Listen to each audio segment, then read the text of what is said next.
港南环山区海拔1000公尺高的立松温泉，因为有碳酸氢钠成分，所以这个墙壁的岩壁是翠绿甲咖啡色交叉的特殊的景观，让俄罗斯七彩温泉。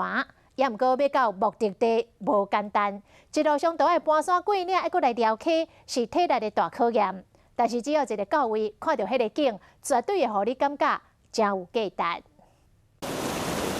墙壁顶有烧水日流出来，还有纯纯的白烟，加上袂输翡翠青色做底，画面真梦幻。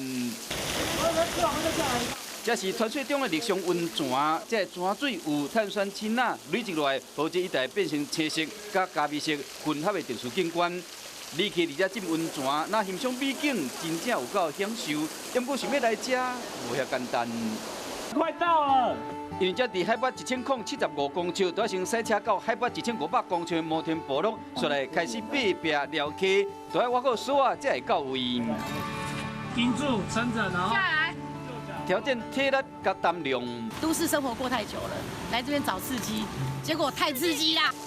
虽然都要经过种种的考验，不过完成任务到位的时，游客又和这美景所迷，进入家己挖的水窟仔内面，有够轻松，嘛无怪讲，就算真无简单，走到到这，同款有不少人来挑战。